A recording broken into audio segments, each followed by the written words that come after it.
Have you ever wanted to know about the future, love, dreams, money, sucks about us? Well, then you're in luck because we read tarot cards. And we do it seriously. We know we're being funny, but it's real. Real magic. We used to be an Instagram live show. And then a live show in front of an audience. Yay! And now, a podcast. So sit back, relax, and trust the process. Welcome to The Tarot Show.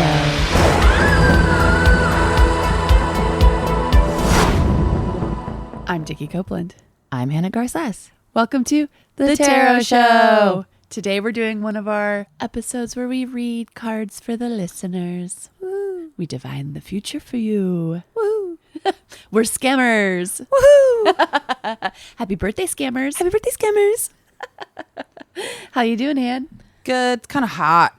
Yeah, dude. We're all celebrating the onslaught of fall and Halloween season, and now it's going to be in the hundreds in Los Angeles. Climate change had other plans. Climate change said, "Nuh-uh, honey." Mm-hmm. She said, "Get back in the car. Get in the pool. Get in the pool. Get in the pool and think about what you did." Yeah, I'm kind of over it. Yeah, you've been saying this. You're like tired of being hot. Since I was like 2. Probably since I could talk. Since your first words. You've been saying this. Yeah, I looked up. Kind of over it. You looked up and said, "I don't like this heat. Actually, this isn't for me. Let me rest." How are you, Dickie? Doing okay. I feel like we've been having lots of adventures lately. Mm-hmm. I was telling Jess, because Jess and I went to visit you at the bar yesterday while you were bartending, that I have this weird feeling, which I'm sure is part of dissociation a little bit, but with how bad things have gotten, life feels more and more like an indie movie at times. Like you were being funny behind the bar and Jess and I were laughing at you, and I was like, I feel like I'm in like The Big Chill or something. Do you know what I mean? Yeah. Like, I think it's because when things are so intensely different and change is like thrust upon you and you're sort of like, what the hell? What the hell? Yeah. That life feels very colored in and bold. And I life is a strong cup of coffee right now. Mm-hmm. And it's both overwhelming and it's cool. Yeah. But it's like things keep happening that are insane. Yeah. And I don't know why they go together, why they always are in conjunction. But, you know, like even you and I at the bar when the other bar, I guess all we do is bars, but you and I bar. But when we were at Birds after the improvised Princess Bride movie, I was talking to that dude at the bar and he was all hot and stuff. And then halfway through, I was like, I think I've been hit on by this man before. And I think he creeped me out back then. Mm-hmm. And then I looked at my phone and it was the same name. Oh my God. I had written Kyle, cute dude with a motorcycle. And it was Kyle. Anyways, that was like a horror movie. But, you know, this feeling of like walking through movies. I don't know. Yes. That's how I'm feeling. Well, and also, as we discussed, I believe it was last episode, how you attract serial killers. Did we talk about that last episode? We did a little bit because of Lone Star. Yeah, that's right. Sending me drops of Jupiter and how you were like, I think he's a serial killer. And I was like, I simply must agree that this is the new take on him. Well, now I have another one. It's funny to have such a specific type. A barfly who has the gift of gab, is extraordinarily cute. Sandy blonde hair, I guess. A grifter. Oh my God. Are you Vicky and I'm Tamara?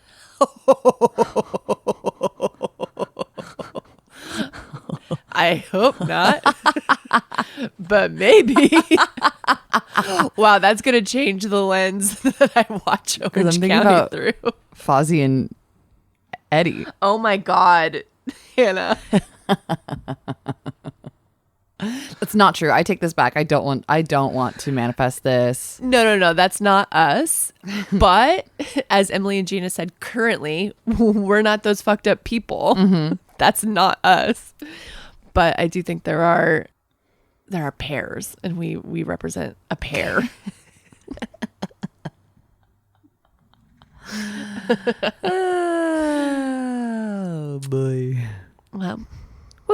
Yeah.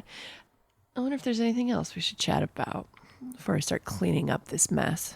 Well, speaking of Fozzie Bear, I feel like I gotta give him a little shout out because he gets very grumpy when we don't talk about him enough. That's my favorite quality about him, and I'm not being insincere. I think that that's a wonderful quality, and I would have the exact same thing. I used to be like, did you talk about me in therapy to you? Mm-hmm. And I was very pleased whenever you did. Yeah. And same with Jessica. I'm like, what did you tell your therapist about me? What'd she say? What was her opinion? Good. What was her opinion? What was her opinion? That was very Vicky. But yeah, after every time he knows that we've been recording, he's like, okay, did you talk about me?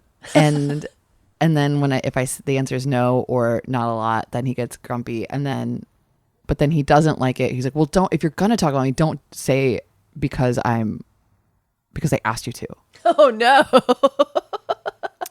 So. Well, you didn't do this because he asked you to. You did this because he gets grumpy if you don't. Exactly. So Loophole. this is you hearing the call before the phone rings. Mm-hmm. So what would you like to speak on about him? Love him. Just a shout out of love. Shout, love you, babe. He's very handsome. I was so appreciative that you and him came to watch me do the improvised Princess Bride movie. It was so fun. That was really sweet of you guys to come watch my show, especially because I've been, experiencing ego death. Mm-hmm. It was nice to be able to do something and do it well and have my friends cheer me on. It was great. Dickie killed it. The teams improvise a beloved film, and Dickie's on stage reading the sort of stage direction, guiding it, putting in jokes. Yeah, very funny. Someone told me it was like I was the dungeon master of the show. Mm-hmm. But yeah, I sort of like kind of in a director way, like cut them back and forth between scenes and label them and set them up for jokes and stuff, and just talked a lot about William Goldman and whatnot. But it was cute that you both came, and seeing you on the side, being little happy faces was really fun. And then we went and got drinks after, and then I met my second serial killer of 2024. He was totally trying to get my number, and I was like, I swear to God, this is the guy. Yeah. The little bunny rabbit in me was like, run away, hop away. And I was busy because he had a really cute dog. So I picked up that there was a vibe happening, but I didn't know exactly what was happening. And I was also just trying to like vibe with the dog. Yeah. That dog climbed in my arms. He's so cute. I know. It's a wonderful little bait on the hook. Mm-hmm. Well, your smile lights up a room. That's just talk about bait on the hook. Serial killer's wet dream. I know. What if he's not? What if he's a wonderful person and I've just decided that he scares me and I hate him? Valid. Yeah, that's true too. How good can a man be? Like, come on. Show me a blameless man and I will show you a dead man. I don't even know what that means. But I liked it. I want to put it on a coffee mug. Mm-hmm. Whispers, dead man. Dead man. Oh, we have to talk about Kevin. We should talk about Kevin. And also dear friend and angel friend of the pod. Yes, we are giving a special blessing, a special unique blessing to our dear friend Brett for many, many reasons. But he listened and heard that we were talking about going on Twitch and our YouTube channel and all that stuff. And he sent us such a detailed, long email of like, here's all the things I did and used when I was on Twitch. And here was my experience, and even did some like borderline research about like channels that might be like ours and sent us some info. It was just really, and on top of it, the email had a bunch of jokes in it that I really loved. I read it out loud to you one morning as you were making coffee. And Fozzie Bear was here too. Mm-hmm. And Fozzie Bear was in getting coffee and you were out sipping your coffee already. Mm-hmm. And I'm reading it out loud. And then it got to the last line where he talked about how we'd given him hours of content. And so he actually owed us. And it was just so sweet. And I just love him so much. He was like family. And I read that out loud. And then Fozzie Bear from the kitchen goes, we just hear him yell, Are you guys crying? I'm crying. I'm crying. You guys crying? Are you guys crying? So it's just so sweet. Because we both were like, we're close to it. Yeah. Meant a lot. It did. So anyways, we're getting there with the help of all of our angels. Yeah. Our angel network is coming through. Angels. Angels. Angels coming through. Brett just got his wings. Which is appropriate because he works for the redacted. I don't know if I could say. Yeah. It works for something with flight. Yeah. Well, I guess it's time to cleanse the space and cleanse the tarot deck that we're going to use. Hannah is going to light her up, smoke her out. Spark a doobie. It's like puff, puff, pass it over the cards. Yes, me. Thank you.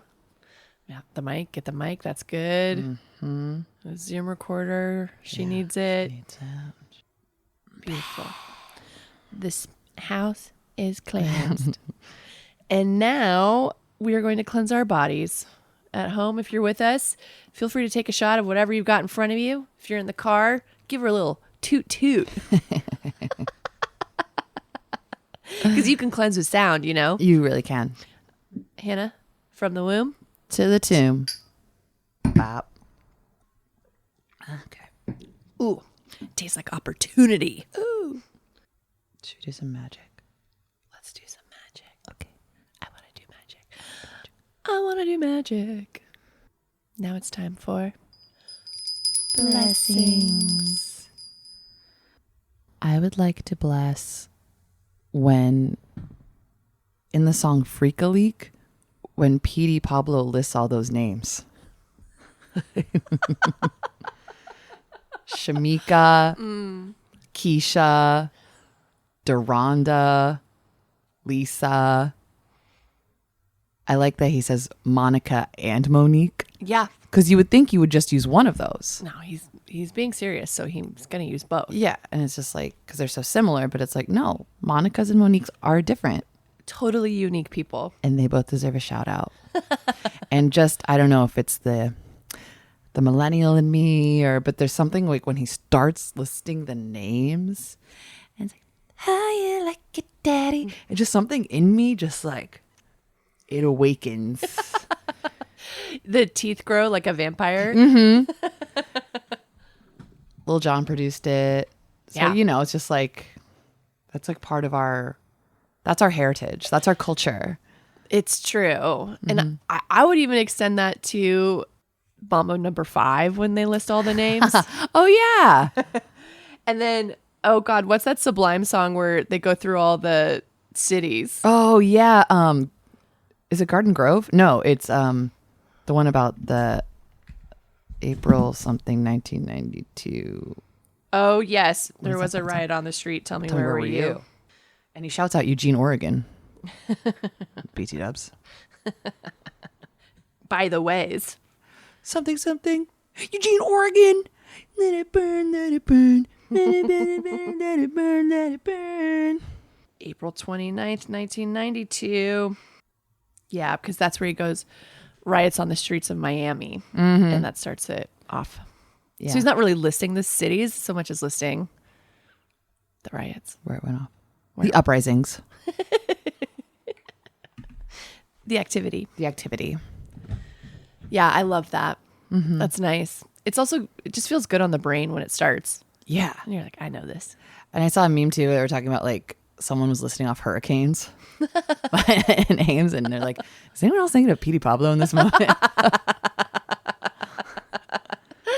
Monica, Monique, Sabrina. Oh, it's so good. It is really good. Fucking love that song. Yeah, that song rules. That's one of those ones, if you hear it at a party, you race to the dance floor. You just hear that bum bum bum bum bum bum bum bum ding ding ding. Yeah. Fuck. Yeah, I love that song. Let's go. Let's you know go. what? I'm realizing we're kind of getting into party season. It's been too hot in LA to have any parties. We tried to have the Jardy, had to move it because no one can wear denim or jeans Right. to a jean party when it's 102 degrees Yeah. and in the hot sun. But now we're getting into wintertime. Yeah. It's Christmas time. People can start respecting mistletoe culture again. Finally, for once. For once.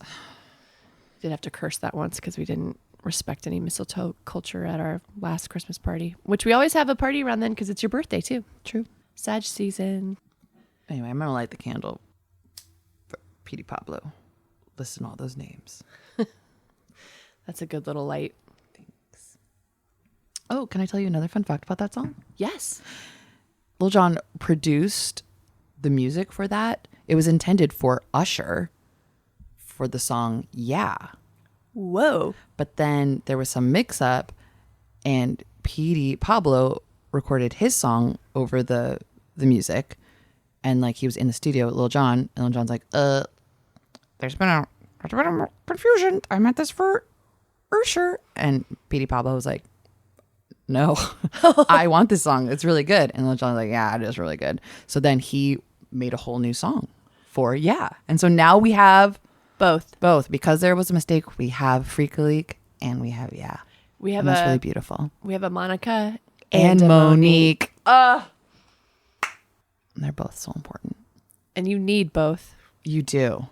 That's a great little lesson of like starting over from scratch. Mm-hmm. Sometimes that is the best way. Yeah. Yeah. I'm going to start bringing back that arm dance movement where you clap the one hand up. Yeah. Sort of shoot it up. Mm-hmm. It's like an iconic dance move I would like to bring back by myself. I'll do it by myself. I'll be right behind you. Thank you, Hannah. In the freak train. Just marching on the dance floor. Mm-hmm. I would like to bless the author, Deborah Harkness, who wrote A Discovery of Witches. Oh, yeah. And all of those books. I had an encounter with her years ago, and I've been thinking of moments of inspiration, you know, like things I loved about my job, things that were so cool, and some of the best moments, right? As I'm trying to be like, what am I going to do next? Mm-hmm. I'm like, okay, look to the past. And one of the best days at my work ever was when we heard the pitch for A Discovery of Witches. And that pitch was coming in and I knew it. So I read a Discovery of Witches, and I read it in one day, and it was so good. And I couldn't believe how much I loved it. And then I started reading the rest of the series. So by the time the pitch actually came, I'd read like I think all 3 of the books that were available. Wow. And we go into the pitch, and Deborah is sitting to my right. Just by accident, I happened to get the seat next to her. And there's a bunch of people in there, agents, some producers, and my boss, and some other people. And they start going through the pitch, and she's kind of hinting at some of the revelations that come later in the book, like that there's not just witches, there's also vampires, and there's not just witches and vampires, there's also demons. Woo. Like a third sort of type of creature in the world, along with humans. And I guess I was nodding along in a way where it was obvious that I knew about the demon reveal. Mm-hmm. And she literally looks at me and she goes, you know. And I'm like, yeah. She goes, did you read the books? I was like, I go, I read them all. And she grabbed my hands in both of her hands, and because she was so happy. And after the pitch too, she said something to me about how no one had read the books. But I just like was holding her hands and looking in her face, and I was trying to convey to her with my eyes how much that book like meant to me. Even though I just read it, I was like, I loved your book. Yeah. And she was like, thank you so much. And it was like this weird little moment. And then I really advocated for us to buy it, but we didn't. And part of the reason being that it was going to be a little bit too expensive for our budget. It wound up going to AMC. And now it's on Netflix, and it's in their top 10 since Netflix acquired it. And it's finally found its audience. And I just love that show as well. And I've kind of been turning to it in this moment. You know, it's kind of wild to like go watch the finished product and be like getting comfort from it in this moment. And anyways, I love her, and I keep meaning to reach out to her and write her because I've been getting her newsletter and she went through a cancer scare over Right. COVID, as you remember. I remember that. coming into the kitchen one morning and telling Hannah, like, oh my God, Deborah has cancer. And she was like, what? Your fairy godmother has cancer? That author I had a moment with has cancer. No. And then she beat it. And now she's on a book tour for her latest book, which I have and I bought the hard copy of. And I thought about driving down to Huntington Beach to go to her bookstore thing, but there was something else really important that night that I couldn't. I think I was noting Herald Night or something. It was on a Monday night, so I couldn't go. But I keep being like, I think I'm going to write her at some point. You absolutely should. I'm obsessed with you and I love you and I love your work and it means a lot to me. And I've been following you. Is this scary? I've been following you from afar and I attract serial killers, but in this case, I want to be one. Yeah, plot twist. You are the serial killer. The prey is the predator. But anyways, I just wanted to bless her because I've just been thinking about her a lot. Oh my God, I love her. I love you. She's cool. Deborah. Yeah, you need to reach out to her. Or if she's like doing an event, we should go. Yes, I think we're going to find something. We're going to find her. We're going to stalk her. Oh, I just wanted to publicly announce that I'm coming for Deborah Harkness. Also, to any listeners that are looking for a book that's kind of obviously a romance at the center, but has sort of like Harry Potter vibes, but in like the Oxford library. Also, you and I, this household, loves Teresa Palmer. We love Teresa Palmer in Do you this want to house. speak on Miss Palmer? I used to babysit for her very, very pretty briefly, but there was a little time there. And oh my God, he's probably like in middle school now, but they had the cutest little kids and I just loved him. And he was like, they have like slightly Australian accents. He's like, you're my best friend. Just perfect little blonde babies. And she was good to you, huh? Yes, she and her husband, very, very nice people. And then also like we love Matthew Good. Absolutely. We love the Matthews, Matthew Good and Matthew Reese. Yeah, the wine show on ITV we watched together in the pandemic. And that gave us a lot of joy as well. So yeah, and Teresa and Matthew Good have incredible chemistry as the leads in that series. So anyways, you got to watch it, got to read it. Yeah. And let's all stalk her together. Let's all stalk her as a family, you guys. As a family. Tarot show family outing to the Barnes & Noble at the Grove to confront, to lovingly confront Deborah. To capture and love. Because no one can love you like I do. Exactly. Also because we represent the witch contingent. Exactly. A discovery of us. Oh my God, it'd be so cool. We should have her on the pod one day. Oh my God, can you fucking imagine? Maybe we could. Yeah. She in one of her newsletters, she talked about getting her tarot read. Yeah, okay, maybe. Do you know where, like, Do you know where she lives? Well, you guys, okay. No, because we could maybe do like a remote one. Yeah, we Like could a Zoom- absolutely. Because I feel like she's back east. Yeah. Yeah. We should put her on our vision board. Yeah. That's so funny, cutting out someone's little author bio and putting it on a vision board. And it's not like a serial killer shrine to her. Okay. It's our No. vision board. We just want to, I just want to talk. I just want to talk. I just want to talk. I want wanna to talk to you. Famously, Dickie's mom into Sissy Cece's pregnant tummy to a not yet born cheapie saying, I want to talk to you. She just wants to talk to her unborn grandchild. It was so funny. Both hands on the belly, just kind of like the way you holler into like a speakerphone or something. Or someone trapped in a well. Yeah, it was that. I want to talk to you.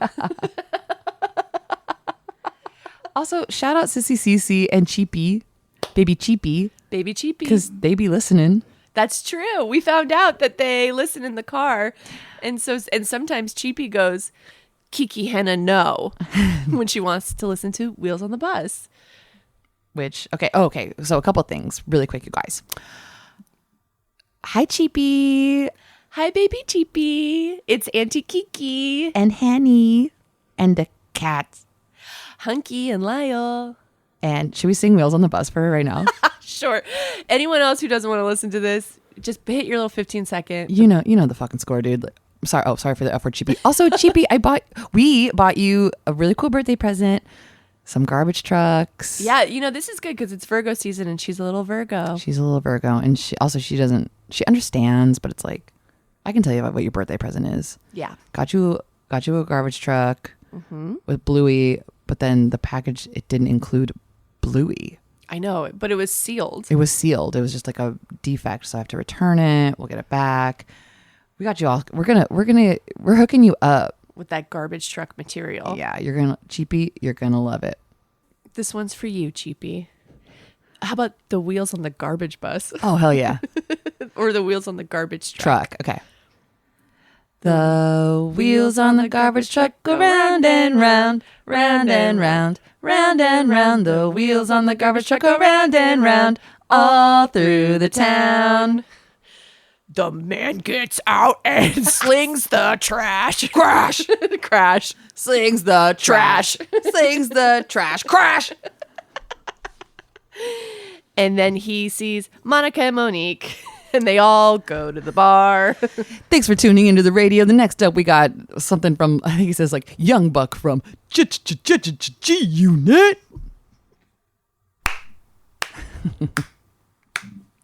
Incredible. Mm-hmm. Anyways, I will light the candle for Deborah Harkness. Woo! My favorite human. Love her. God, to create art like that, to create works of fiction that live and become actual worlds, unbelievable. Do it. Do it. Yeah. You got to write a book. I do want to write a book one day. Do it. Okay. Okay. All right. Okay. Okay. Okay. I'll put a blank book on the vision board too. It'll be good. It'll be. I'll just write the same book that Deborah wrote. Yeah, just write A Discovery of Witches by Dickie Copeland. Just cross out her name. And then when we say hi to her, when we visit, you just put on her skin suit. And I walk around just to feel what it's like to be so cool. Mm-hmm. God, I love her. I really do, truly. That moment means more to me. I'm thinking back of that story I told on the pod of the magician who did close-up magic, and he said, "Oh yeah, the gasp you give me was worth more than 1,000 applause." Like, that moment meant more to me than 1,000 applause. Wow. Anyways, moving on. And now it's time for curses. I tried to move the screen up and over the microphone. I still really like this scream.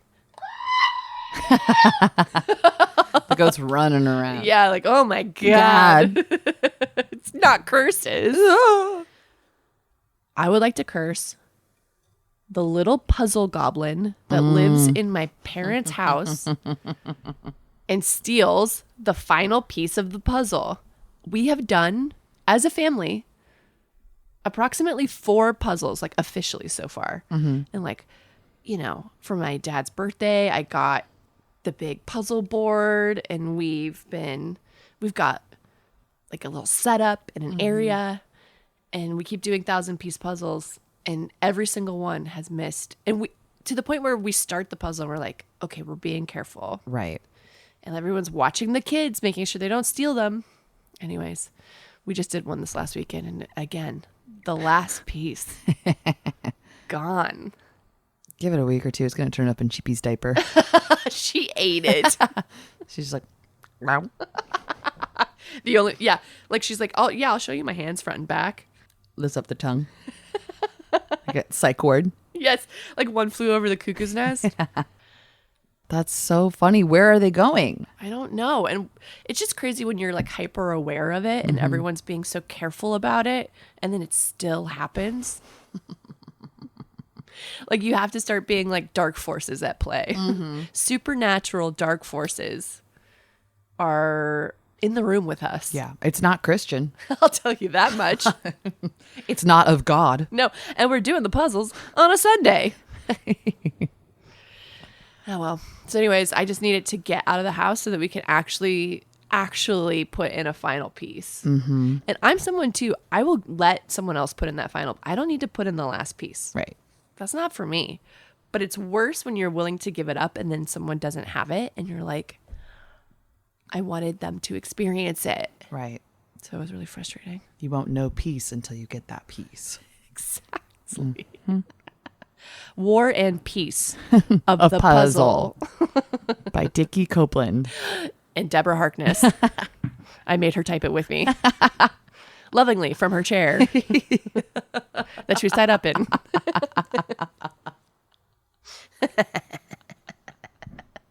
She's my best friend. Get ready with me while I confront and hog tie my idol.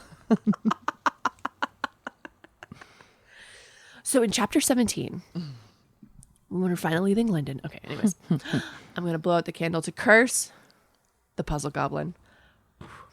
Get out. I would like to curse owies, aka boo-boos and ouchies. I have so many owies. I have like a bug bite that was on my toe that was then rubbed raw by going to work. And so now I have this unsightly owie on my toe. And then I hit my finger, I'm right-handed, it's my index finger, and it's right on the knuckle. And it's like, it's not not big, but it's just like, you know when like you get like a chunk taken out of your skin? Yeah. And it's like right on the knuckle. So it's like every time I bend my finger, it hurts. And it's just stupid.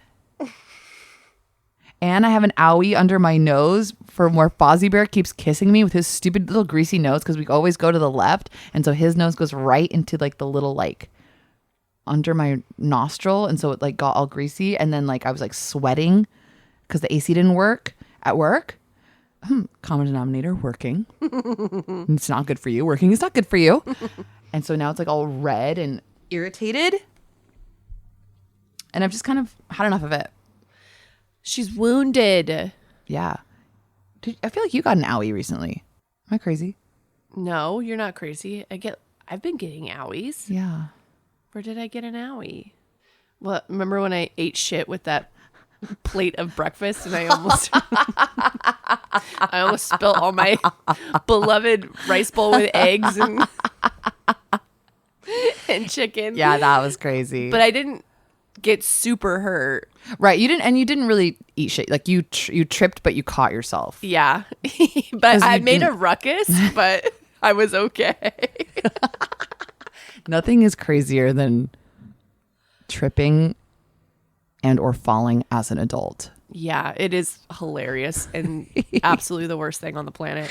I think it's so funny, especially when we're like going up our big hill and I'm always in these huge heels and I have to hold your arm. Like you have to escort me like we're walking into Pemberley. I'm a footman. I'll talk about Fozzie Bear. He loves it. He always walks behind us when you and I walk up the hills. And he's always like, oh, it's so cute. And I'm like, Why aren't you helping? Oh, well, I don't want his help. I want your help. Okay. Because I've chosen you. Also, not to imply that Fozzie Bear is not a gentleman. He actually is a very chivalrous man. He truly But is. I think he does really get a kick of our little I think shorties and tallies. He would carry me if I asked him to. Yeah. But you and I are just in this long, many years habit of doing it that way. We've done it since 2016 that way.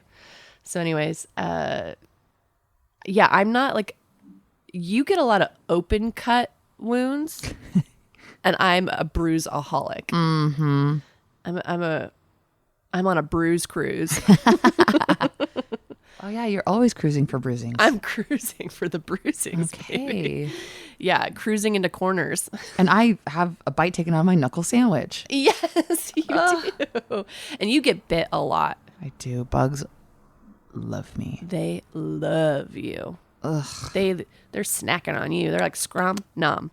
All mine are sort of self-inflicted, like just racing around a corner to get to the TV remote. Why do I need it so fast and so badly?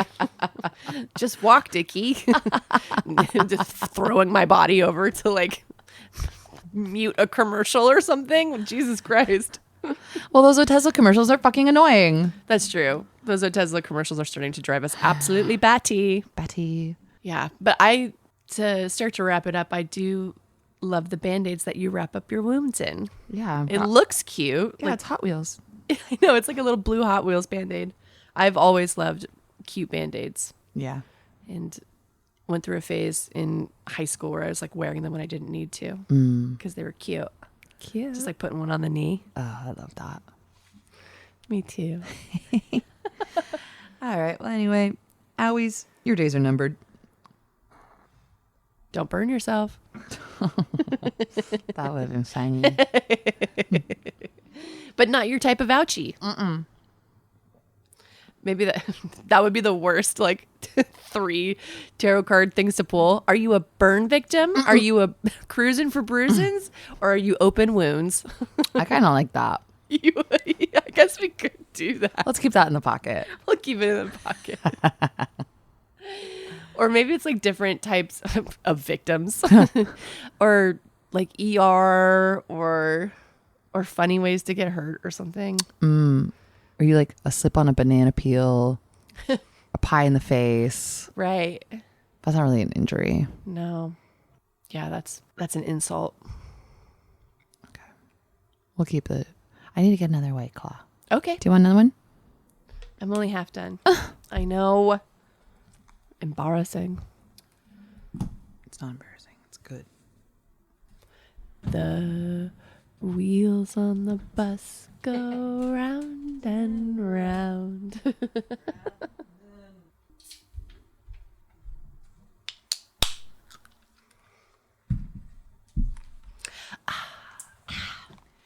You know what kind of grinds my gears about the wheels on the bus? What? I don't like that the mommy is the one that's like, shh, shh, shh, to the crying baby. And that the daddy is the one that's like, I love you. I think it just reinforces this like nag stereotype with moms. And that Right. like daddy is like the coddler, the good, like kind of good cop, bad cop dynamic. You're right. And that he's like special for saying, I love you. It's like big whoop. That should be just neutral. Yeah. Daddies are really saying, can you pull up the map again and tell me how many miles until the exit? That should be in the song. That should be in the song. I wish they did a speed version of Wheels on the Bus. The wheels. Pop quiz hot shot. Pop quiz hot shot. Pop quiz hot shot. Dennis Hopper asks pop quiz hot shot. All through the town. He noticed she was a wild cat. A wild cat. A wild cat. He noticed she was a wild cat because of her Arizona sweatshirt. So he realized they were being filmed. So he said, shh, don't look at the camera. Jeff Daniels goes Kaboom. goes kaboom. Goes kaboom. Jeff Daniels goes kaboom. In Dennis Hopper's house that he left behind, but because they think he's in there, but he's actually doing it from a remote location, right? That's correct.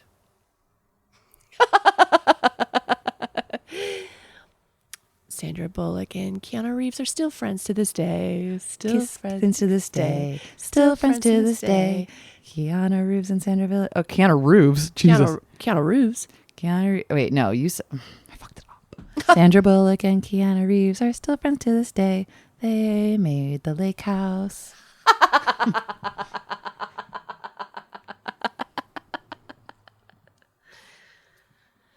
right. Well, let's see. What should we use for our 3 little topics to pull from? I mean, we could do people from Wheels on the Bus. Or you could be the wipers going swish, swish, swish. Right. The wheels going around. Or we could do planes, trains, or automobiles. Or we could do a kind of like different kinds of owies, injuries. Yeah, we can be creative of the types of owies so it's not so triggery, right? Health stuff is always weird. It is weird. What else did we talk about? We talk about are you a witch, a vampire, or a demon? Oh yeah. We could do Let's do that. That makes sense to me. yeah. It's also Halloween-y time and kind of fits with the things we've done before. But I don't know that we've ever done like type of witch. Yeah. Or we did vampires once, vampire Right. shows. This is another vampire show, I guess I realized. But it's not entirely vampire centric. I'm cool with that. Let's do that. So I'll describe the types from the books. Oh, cute. And maybe you can kind of like feel what vibes with you. We'll start with the one people know probably the least, which are the demons. And the demons are sort of artistic. They are able to see things from a different point of view. They are a little more reclusive. They don't necessarily have as strong of a community as, say, the vampires, who are the like predominant sort of top of the pile because they're immortal. The vampires are very fancy, very strong, very smart. And the witches are a little more rustic, cozy. They're very tied to their community, but they can be a little insular at times. Vampires are more rule following. Demons are more individualistic, but also extremely, all three can be extremely loving, but I think the demons are probably the most. Oh. Yeah, just because they are sort of the outcasts. So when they come together, they really like form strong bonds. And demons have the best sense of style, and vampires have lots of money. Cute. And witches are sort of underestimated, but actually have incredible power when they bond together. Cute. So I don't know if any of that speaks to anybody. But if you're a demon, you're getting your reading first.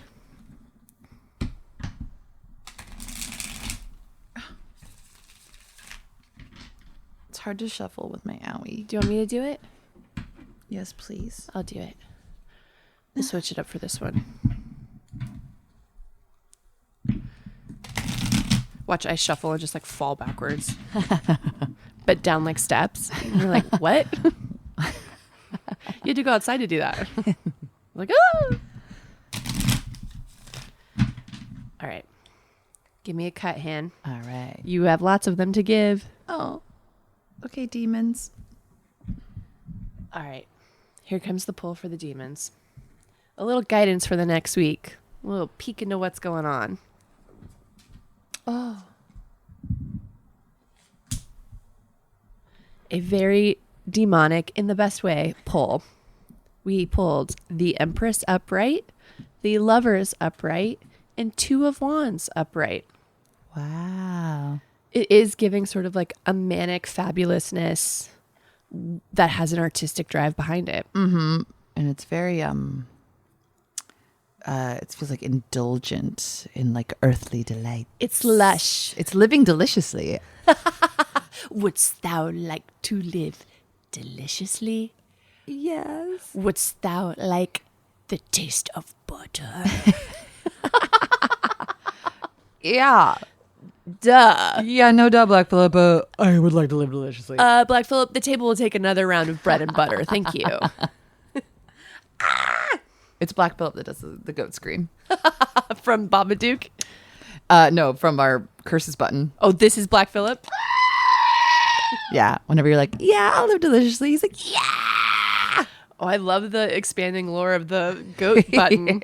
Now it's got a full personality and name. It's like, oh my God. Oh my gosh, guys. All right. So specifically for this pull, what do you think when you kind of look at it linearly? Empress, Lovers, Two of Wands. Interesting.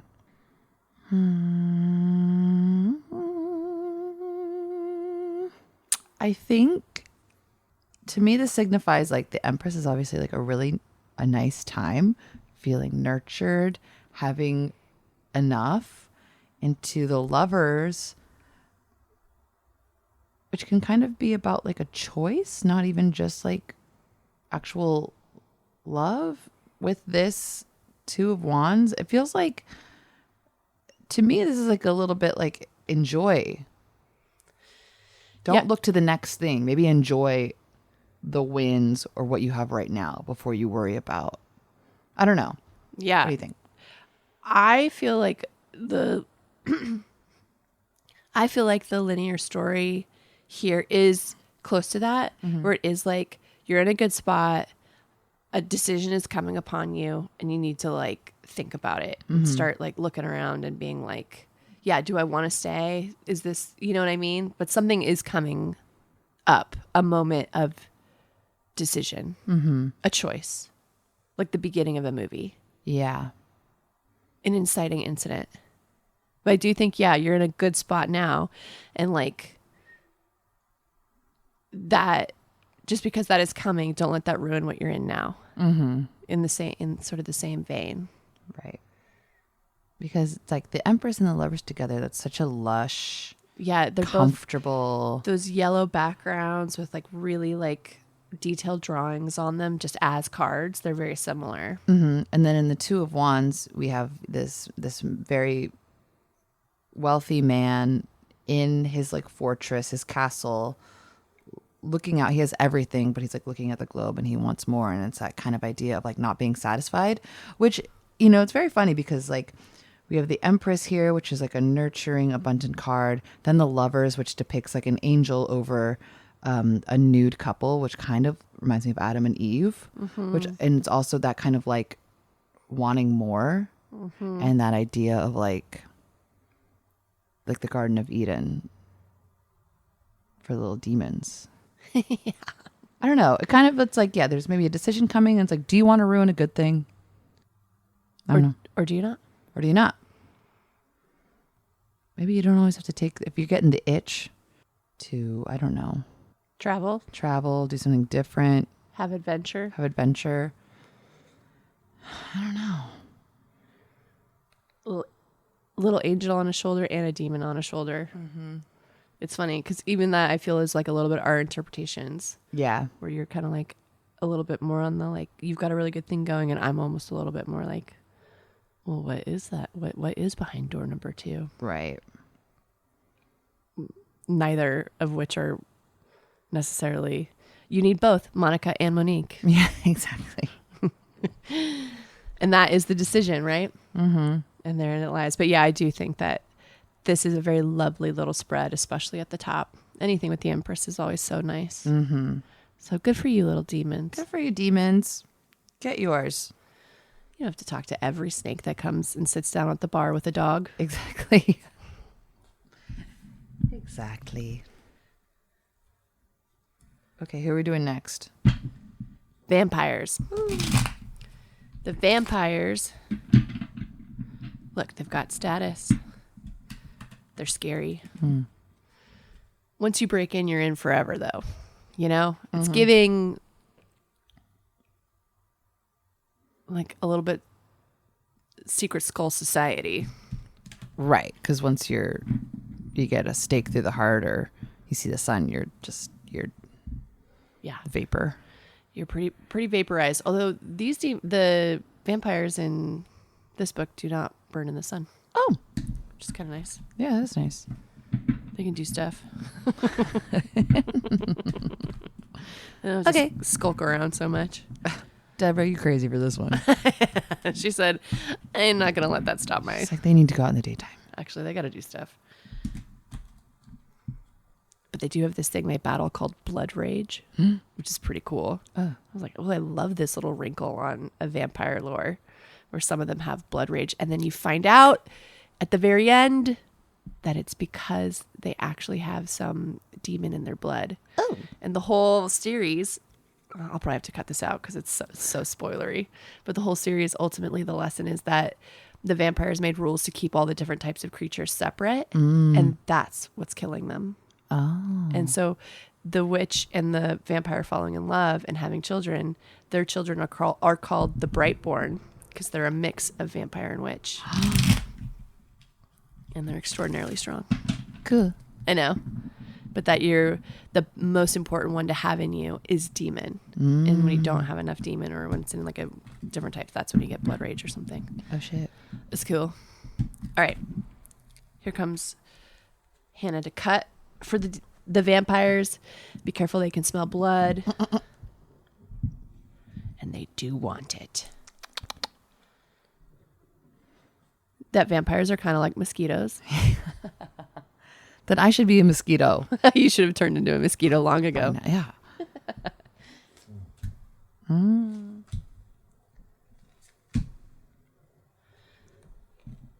little bit of a different vibe for the vampires, but they like it dramatic. They're like, bring it on in the night. We have the 3 of Pentacles reversed, 6 of Cups upright, and the High Priestess reversed. The 3 of Pentacles depicts 3 people within a chapel or cathedral. There's like an architect. They're building it. It's sort of our teamwork card, but it's reversed. The 6 of Cups is the card that depicts 2 children on it. One is giving the other a cup filled with flowers, and all the cups have sort of flowers within them. And the scene takes place in like a little village. Kind of our nostalgic childhood card.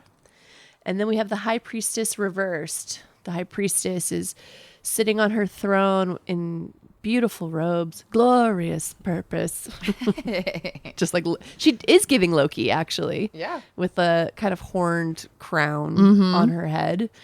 And she's between 2 columns, a black one and a white one. And she sort of signifies our going inward, our the inner knowledge, intuition. Yeah, the divine feminine, but in a very like internal way. Yeah. Interesting. And it's fun because we did our deep dive on the 3 of Pentacles not long ago. And I really like that card. Yeah.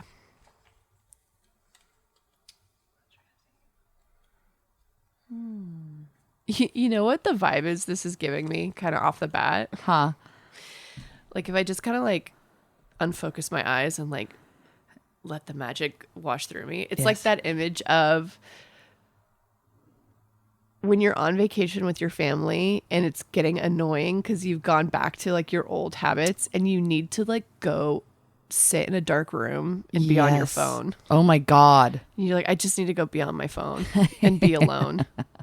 I've been babysitting. We went whitewater river rafting for some reason. Yes.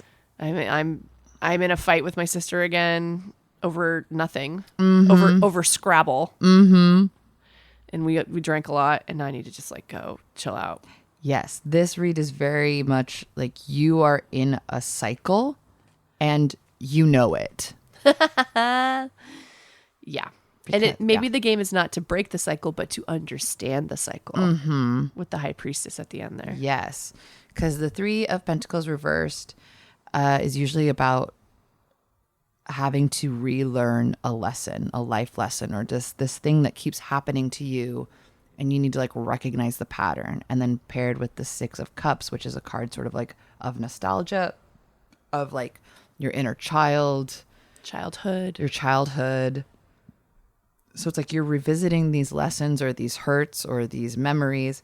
And then the High Priestess reversed is also about, you know, like we said before, that need to go inward, to check in with yourself. And when it's reversed too, it's like, it tells you to like be on the lookout for like recurring signs. Yeah. That something might be communicating with you and you need to slow down and listen. Right. Let the inner magic within you do its work. Yeah. So yeah, if you feel like you are trapped in a sort of like cycle or pattern, yeah, you are. I love that idea of like ask the universe for a sign. Like ask it. Do that thing where you're like, the next, like if I hear this song, then or something like that, however it would be, or you know where you go open a random book and just see what it says. Something like that. I don't know. Whatever would speak to you. I also think just considering this time, it's so funny. It's a very Halloween-y spread to me. Yes. The Six of Cups in your childhood, and then the High Priestess too. She's not spooky, but she's definitely bewitching. Mm-hmm. So I don't know. Is this like when all the adults go back to their hometown Mayberry and it? Yes, And it like, oh my God, we have to truly kill is. this clown once and for all. We didn't quite do it as children, and so we have to do it as have to do it adults. now. Incredible thematic connection, Hannah. Yes. Squash it. Squash the clown. That's literally the spread for this. Wow, I see it so clearly. Like, because the losers were like their little club, the losers club. And then it's their childhood fears that chase them. And that's the way that Pennywise is able to access them. But then they have to conquer it on their own, like internally, and actually challenge him to face him. And they do it together. Oh, the Three of Pentacles, a community, friendship. Also your childhood crush. And Three of Pentacles is not necessarily a lover's triangle, but with the Six of Pentacles, it could be a little bit. Or like childhood crush Yeah.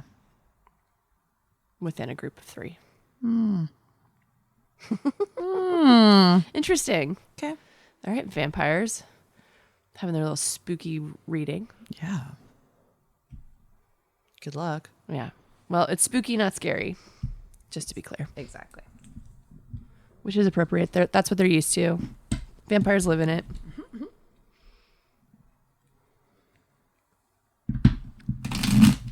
All right, witches. You know what else it's giving? What? That spread is also giving like Stranger Things. That same feeling, that same Stephen King-esque book feeling, Yeah. and how that show's about to come out again, I think, the final season, Oh, because it's almost Halloween time. that makes sense. I only like the first season. I know. The first season's really good. The second season's a little whatever. Third season, I don't even think I watched. Fourth season, I really enjoyed. Huh. Yeah, really liked it. They went back to like a different type. You know, each one is kind of a different Stephen King-esque type. Like the second one is sort of your alien / government agency body.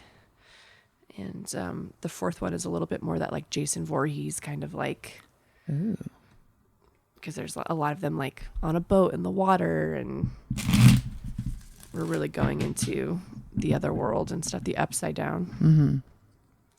And I think the fifth one's just going to be your all-out war, fight to the death. Yeah. There you go. Okay. Now we are cutting for the witches, the main characters. A discovery of bitches.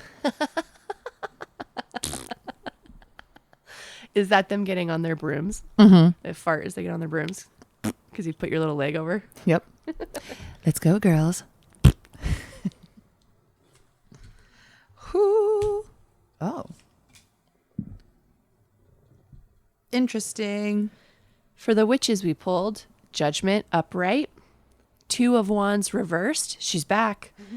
And the Knight of Swords to finish it off. So there's a lot of ethereal cloud energy in this one, which makes sense if you're literally flying through the sky on a broom, farting your way. That's the cloud behind you. Wow. Okay. I think Judgment is an often sort of misunderstood card, but it's actually pretty cool. It's got a big angel with a, what is it called? A vuvuzela? A vuvuzela? Vuvuzela. I always thought it was a trumpet, but oh my God, it's a vuvuzela. He had to come straight from the soccer match. He was watching the World Cup, and then he's like, oh my God, it's Judgment Day. I forgot. Anyway, so there's a big angel with the trumpet. And he's going toot over all of these sort of like gray corpses like rising out of their coffins. And it represents Judgment Day.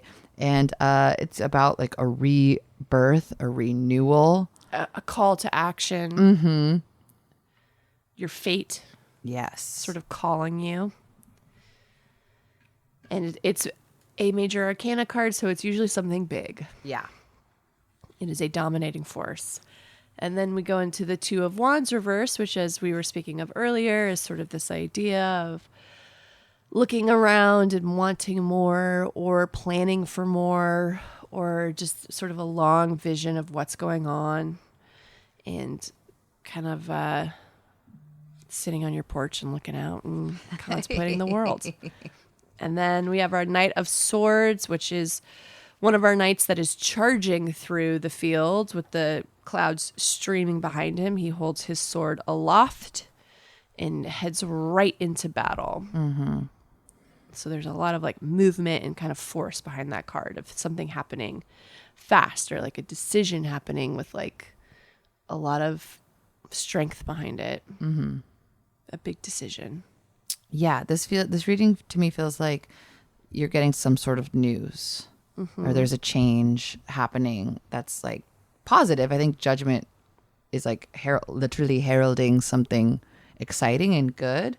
And I think to me, the combination of the Two of Wands reversed with the Knight of Swords is maybe an invitation to be present and to not rush through this new opportunity or take this news and run with it without being like really present with it. Because the Two of Wands reversed, like we said, it's like about this sort of like obsessive thinking, worrying about events that haven't happened yet, that expression of like borrowing worry. Mm-hmm. And then the Knight of Swords too is like rushing through things without doing your due diligence, without feeling things, without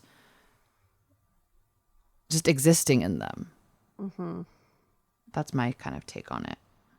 Yeah, I would layer over that take, because I think too, this is the thing, is you and I look at the Two of Wands a little bit differently. Mm-hmm. Not totally. I think we have the same roots, but I always put a little bit more of a layer of like getting the, you know, that like dreamer kind of sensibility, not necessarily in a great way, but like kind of that part of Don Draper, not necessarily that is good at advertising, but always wants, like, when I move to LA, that'll fix my family. Yes. When I get a new wife, that'll fix my family. Yes. I'll be happy when. Yeah. Kind of thing. But like that idea coming upon you, and not necessarily even in a bad way, but like maybe it is like, I need to go back to school, or whatever. And because whenever you have those ideas, you don't think they're bad, right? Mm-hmm. You think that they're the solution. Mm-hmm. And I don't necessarily think they're always inherently bad, but I think that you have to be careful with those, right? Mm-hmm. And the Knight of Swords combined with that feeling of like needing to make a change, needing to do something. Yeah. And the judgment at the front of it being like, it might not even be your choice, right? Like, you're getting drafted a little bit into whatever this is. Mm-hmm. And maybe that Knight of Swords is like a last grasp for control, but after the Two of Wands, maybe it's not necessarily, I don't know. It feels like there's somebody trying to figure something out in this read in the face of something big. That's my general impression for it. But I love this thought that you were saying, Hannah, of like being present in your body, and that's kind of what the cards are cautioning us to do. Mm-hmm. Because I do think the Two of Wands is taking you out of your body, and the Knights are always back in the body, or at least in the mind. Right. But it's not so much like touch grass as it is like, go light fireworks in the grass. Mm-hmm. Yeah. Because the Knight too has that go get 'em fire. Fire to him. Yeah. A very witchy spread in actuality. What is the magic spell that will save you? Damn. It's probably the wheels on the bus. Probably. Yeah. Judgment's such a wild card. It is. It's a big one. That angel. Looks like Teresa Palmer's child. It does. Well, fear not, witches. Go back to your body. Get in your body. Get in your body. Go do something. Yeah. Something active. Go outside. And let your brain shut off for a second. Yeah, otherwise whole brain go crazy. Your whole brain is definitely go crazy, and it needs to not go crazy. Mm-hmm. Okay, well, shoot. What an interesting kind of murky little three readings we had. Well, as we go through eclipse season, it kind of makes sense. Right. And Virgo season's all about trying to figure that shit out, right? Trying to organize the chaos in whatever method you can. But yeah, fall. It's fall, but it's not fall. Right. Well, I don't know. Good luck out there. I don't fucking know. We wish you luck. We wish you luck. And we're with you. From the womb to the tomb. That's me on my broom.